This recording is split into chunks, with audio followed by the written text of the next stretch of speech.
തെളിഞ്ഞത് എന്താണെന്ന് പറഞ്ഞാലും. പറയാം. താഴ്വാരത്ത് ചൂഴ്ന്നു നിൽക്കുന്ന കരിമ്പാറകളെ ഭേദിച്ച് അകത്തേക്ക് കടക്കാൻ ഒരണുപ്രപഞ്ചം, ഏതോ ആഘാതത്തിൽ അറിയാതെ വേർതിരിഞ്ഞ അണുസംഘാതങ്ങൾ കാത്തു നിൽക്കുന്നു. അതിനെ തടുത്തു നിർത്താൻ മഹാശബ്ദങ്ങളുടെ വേലിയേറ്റങ്ങൾ തന്നെ ഈ ശ്രവണന് സൃഷ്ടിക്കേണ്ടതുണ്ട്. വിഡ്ഢിത്തം. കണ്ണു കാണാത്ത ജനതയെ പറ്റിക്കാനുള്ള വിഡ്ഢിത്തം. ഏതാണ് ആ ശബ്ദം? അശരീരി. അധ്യാപകൻ കേട്ട അതേ അശരീരി. ഓഹോ, ദുർനിമിത്തത്തിന്റെ അപശബ്ദമേ. താഴ്വരയിലെ ശബ്ദശാസ്ത്രജ്ഞൻ ശ്രവണനാണ് ഞാൻ. വിഡ്ഢി, ശാസ്ത്രം സത്യമാണെന്ന് മനസ്സിലാക്കൂ. ശാസ്ത്രത്തിന് ഗ്രഹിക്കാൻ കഴിയാത്ത ഒത്തിരി സത്യങ്ങൾ ഈ പ്രപഞ്ചത്തിലുണ്ട്. ശാസ്ത്രം എല്ലാത്തിന്റെയും അവസാന വാക്ക് അല്ല. ജന്മാന്തരങ്ങൾ, പുണ്യപാപ സഞ്ചയങ്ങളുടെ കർമ്മഫലങ്ങൾ, മനസ്സ്, ഇതിന്റെയൊന്നും അർത്ഥവും ആഴവും കണ്ടെത്താൻ ശാസ്ത്രത്തിന് കഴിഞ്ഞിട്ടില്ല. നിങ്ങളുടെ ശാസ്ത്രത്തിന്റെ അർത്ഥശൂന്യത ഞാൻ മനസ്സിലാക്കി തരാം.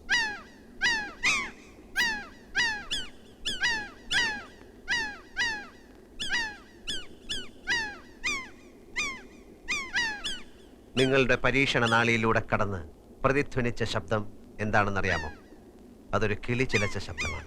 വിശ്വസിക്കരുത്, ഈ അശരീരിയെ വിശ്വസിക്കരുത്. ശാസ്ത്രമാണ് സത്യം. താഴ്വരയെ ആക്രമിക്കാൻ എടുക്കുന്ന അനുഗ്രഹത്തെയാണ് ശബ്ദങ്ങൾ കൊണ്ട് ഞാൻ പരീക്ഷിച്ചറിഞ്ഞത്. രക്ഷക്ക് താഴ്വരയെ മഹാശബ്ദങ്ങളുടെ കവചമണിയിക്കാൻ രാജാവിനോട് പറയാം. വരൂ.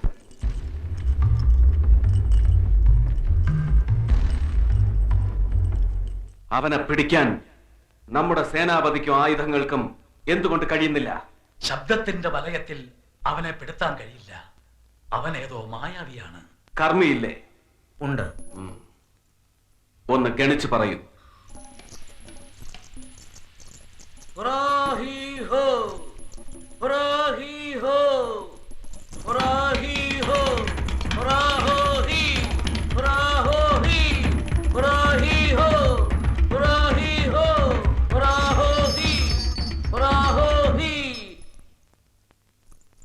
ശബ്ദദേവത കോപിച്ചിരിക്കുന്നു. ദേവതയ്ക്ക് രക്തദാഹം ഏറി. അവളുടെ ദാഹം തീർക്കുന്ന കാര്യം രാജാവ് മറന്നു. അതാണ് ദുർനിമിത്തങ്ങളുടെ ആരവം. ഇത് ശാസ്ത്രയുഗമാണ്. ശബ്ദ പരീക്ഷണങ്ങളിലൂടെ ഭൂമിയെ രക്ഷിക്കാനുള്ള ഒരു കവചം ഞാൻ ഉണ്ടാക്കിയെടുക്കാം. കഴിഞ്ഞ ആഷാഢത്തിൽ മഞ്ഞുമലകൾ ഉരുണ്ട് താഴ്വാരത്തിലേക്ക് പ്രവഹിച്ചപ്പോൾ നാം അതിനെ പ്രതിരോധിച്ചത് നരബലി കൊണ്ടായിരുന്നില്ലേ? ഇതിനും പ്രതിവിധി നരബലി. കാരുണ്യത്തിന്റെ നിറകുടമായ ഒരു യുവാവിന്റെ രക്തം. അങ്ങനെ ഒരു യുവാവിനെ കണ്ടെത്താൻ നാം ഉത്തരവിടുന്നു.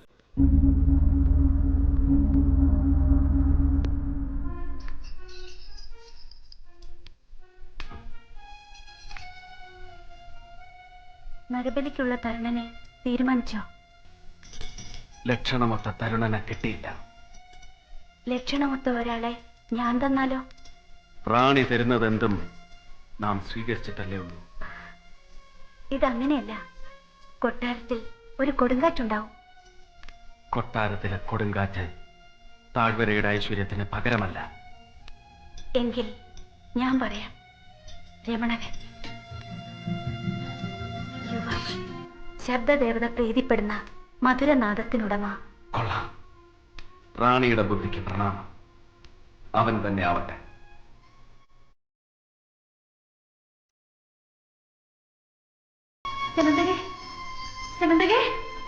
എന്താ? ബലിപുരുഷനെ തീരുമാനിച്ചു. ആരാ? രമണകൻ.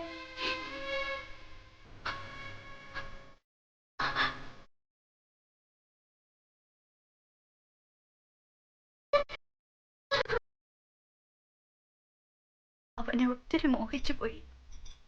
ദേവതകളെ പ്രീതിപ്പെടുത്താൻ എന്തിനാണ് ഈ നരബലി? ആചാരങ്ങൾക്കും അനുഷ്ഠാനങ്ങൾക്കും മുമ്പിൽ പിതാവ് പോലും എനിക്ക് പ്രശ്നമല്ല. ശബ്ദദേവതയ്ക്ക് ബലി കൊടുക്കാൻ ലക്ഷണമൊത്ത പുരുഷനെ തെരഞ്ഞെടുത്തു. അതിലെന്താ തെറ്റ്? ലക്ഷണമൊത്ത പുരുഷൻ സോദരി സ്നേഹിച്ച യുവാവാകുമ്പോഴാണ് രാജാവ് സ്വാർത്ഥനാവുന്നത്. വേണ്ട മോനെ, ഈ നരബലി വേണ്ട. ഈ മണ്ണിൽ നിരപരാധികളുടെ രക്തം ഇനി ഒഴുക്കരുത്. പ്രജകളുടെ കണ്ണുനീരിന്റെ ചൂടിൽ കിരീടവും ചെങ്കോലും കത്തിയിരിക്കും. നിന്റെ അവിവേകങ്ങൾക്ക് കാലം നിന്നോട് കണക്ക് ചോദിക്കും. നിർത്ത്. തളർന്ന വൃദ്ധനാവിന്റെ രാജധർമ്മം വിജയന്തൻ ആവശ്യമില്ല.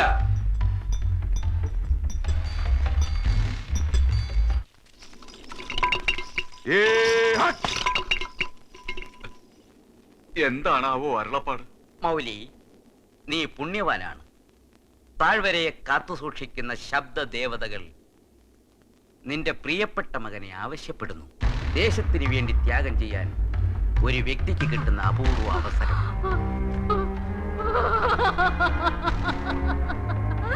യജമാനനെ മറ്റെന്ത് വേണമെങ്കിലും ചോദിക്കൂ, ഇവനെ മാത്രം കൊണ്ടുപോകരുതേ. ബലിപുരുഷൻ ഇന്നു മുതൽ ദേശത്തിന്റെ സ്വത്താണ്. അവന്റെ മേൽ ഇനി നിങ്ങൾക്ക് അവകാശമില്ല. അനുസരിച്ചില്ലെങ്കിൽ ശബ്ദപര ദേവതകളുടെ ശാപം ഈ ഭൂമിയിൽ വീഴും. പിന്നെ നീയും നിന്റെ ഗോത്രവും രക്ഷപ്പെടില്ല.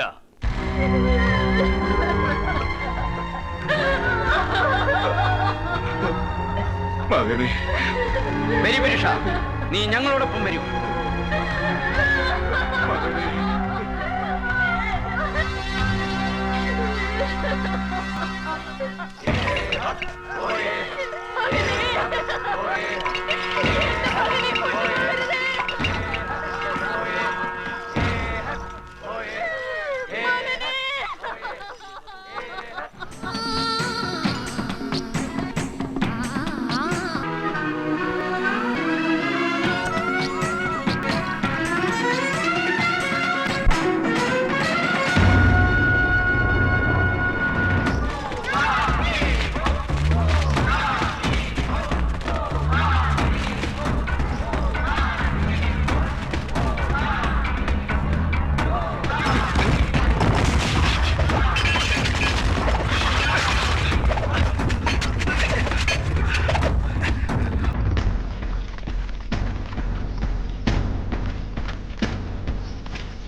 സേനാധിപ, അവന്റെയും അവൻ രക്ഷിച്ച രമണകന്റെയും അവർക്ക് അഭയം കൊടുത്ത നീച ഗോത്രത്തിന്റെയും തലകൾ എനിക്ക് വേണം.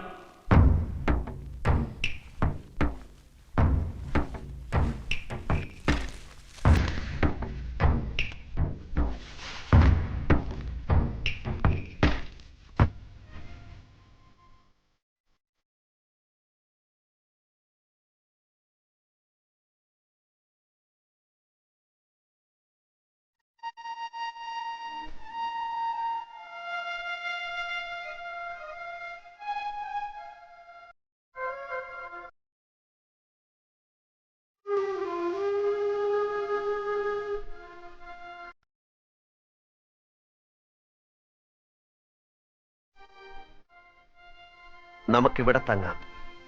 ഇവിടെ ആകുമ്പോൾ ശബ്ദം പുറത്ത് കടക്കില്ല. കാവലിന് കാഴ്ചയുള്ള ഞാനുണ്ട്.